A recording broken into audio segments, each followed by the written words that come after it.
L'épisode du jour, eh bien, c'est rouler sous la pluie en montagne. Et il ne faut pas oublier, ce milieu est quand même plutôt hostile.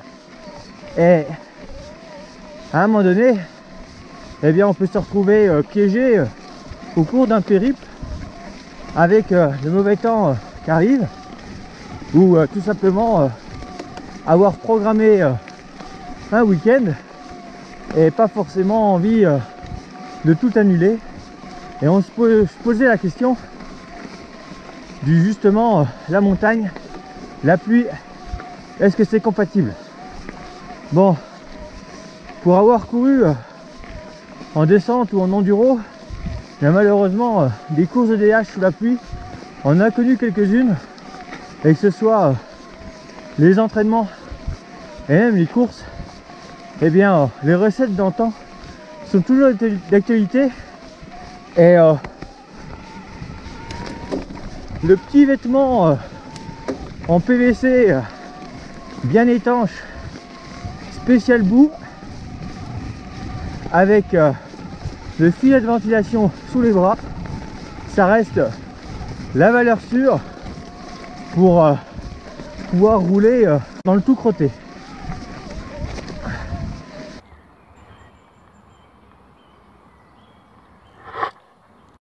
Donc en termes de tenue, si on veut faire un petit récap, pour pouvoir rouler sous la pluie, pour pouvoir danser sous la pluie, faire la danse de la pluie pour que la neige fonde le plus vite possible et retrouver très vite nos sentiers, nos crêtes favorites, eh bien il faut s'équiper pour pas avoir froid, pour rester étanche. Bon là j'ai viré la cagoule qui fait office de sous-casque, mais c'est clair que d'avoir la tête au sec, d'avoir un petit sous-casque ou la cagoule, ça peut être pas mal. Ça évite d'avoir les cheveux mouillés, d'avoir de l'eau qui coule sur le visage, etc. Après, le plus efficace, le plus économique, c'est ce qu'on utilise en DH depuis des années. Eh bien, c'est la surveste en PVC, tout simple, avec quand même des ventilations pour pas que ça fasse cocotte minute. L'avantage, c'est que c'est ultra efficace, ça résiste à l'eau de façon admirable, et surtout, c'est pas trop cher. Après, le bas, eh bien, vous avez l'option économique du pantalon Kawaii, souvent mal taillé. Là, chez Scott, depuis plusieurs années, ils font des pantalons avec une membrane qui ressemble à du Gore-Tex. L'avantage, c'est que ces pantalons sont vraiment adaptés pour pédaler. Les genoux sont préformés, on a toute la mobilité, on va pouvoir rouler avec des genouillères en dessous. Là, c'est ce que j'ai, bien entendu. Donc, on a quelque chose de confortable, de fonctionnel, suffisamment long sur les jambes. Souvent des produits taillés pour la moto, vu qu'on a les bottes, vont être assez courts en jambes. Donc en vélo, eh bien, ça ne sera pas terrible. Les chaussures, et là j'ai opté pour des chaussures avec une membrane Gore-Tex. Ça va permettre de garder les pieds au chaud, mais également les pieds au sec. Et ça, un jour de pluie, une journée complète en montagne sous la pluie, rester au sec, c'est quand même bien sympathique. Et puis l'arme absolue, eh bien, ça va être le néoprène. Souvent, on va être sur des températures aux alentours de 10 degrés. Aujourd'hui, c'est 8 degrés.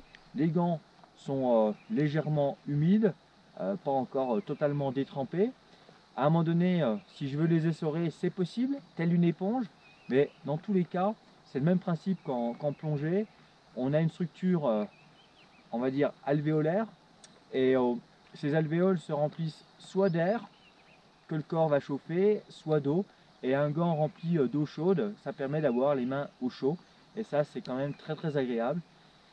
On est sur un produit qui n'est pas non plus très cher. Donc en avoir 2 paires, ça peut être pas mal si vous avez prévu de passer la journée sous la pluie en montagne.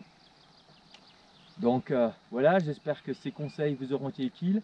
Après, en dessous, eh bien, vous allez adapter l'épaisseur en termes de protection thermique selon la température du moment.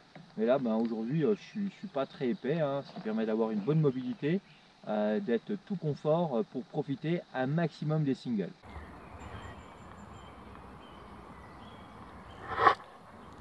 Après, au niveau de votre vélo,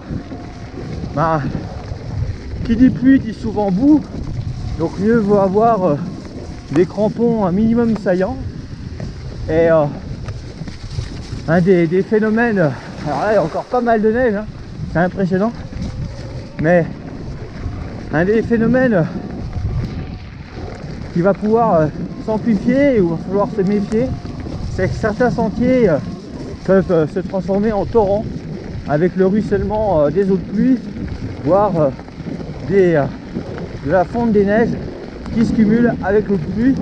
Donc ça, il faut aussi s'en méfier et il va falloir choisir son parcours en en tenant compte pour éviter de se retrouver piégé avec des passages à gué trop importants. On peut passer dans l'eau avec nos vélos, mais il vaut mieux quand même éviter de passer dans trop de hauteur, noyer le moteur. Il y a quand même de l'électricité là au milieu, il vaut mieux éviter.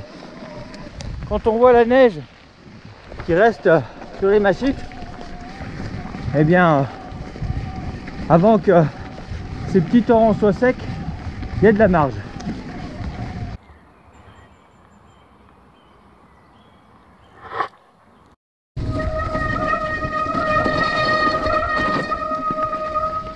Alors, la montagne est un massif qui s'est adapté depuis longtemps à la pluie. Là, on a un ruisseau qui traverse le sentier, et pour éviter justement que le sentier se transforme lui-même en ruisseau, eh bien, on a une petite digue qui a été construite. Le drainage de l'eau est systématiquement organisé depuis très longtemps, ce qui va permettre de limiter l'érosion. Et c'est super important de bien laisser en fait ces cailloux qui peuvent être en travers parfois du sentier en place. Quand c'est sec, l'été, on s'en rend pas forcément compte, mais en fait, dès l'instant que les torrents augmentent de volume, ils sont super importants. Sinon, eh bien, les sentiers seraient très vite ravinés. Et eh bien, si on veut préserver notre terrain de jeu, c'est super important de, entre guillemets, de jouer avec l'eau, de la canaliser. À noter que ce drainage des eaux là sur les chemins, ben, forcément, ça fait à chaque fois des mini tremplins. Alors il faut quand même s'en méfier, il faut bien penser à tirer sur le guidon. Il ne faut pas les subir, sinon c'est un coup à se mettre de bonnes boîtes. Bon, la pluie rime souvent avec temps couvert, donc faut pas compter sur une vue dégagée et des paysages idylliques. Là on a quand même une bonne visibilité, mais cette visibilité on l'a aussi grâce au sapin. C'est un petit peu comme au ski où quand ça fait jour blanc, on va privilégier les pistes en bas de station avec les sapins, où on va avoir meilleure visibilité en termes de relief que la partie haute du massif où on n'y voit que dalle. Donc c'est pas aujourd'hui qu'on fera des photos de carte postale, mais en attendant on aura quand même roulé, et rouler sur terrain mouillé, techniquement ben, vaut mieux savoir, ça peut servir. Le VTT, le VTTAE sont des sports de glisse, et du coup bien, rouler sous la pluie, rouler dans la boue font partie du jeu.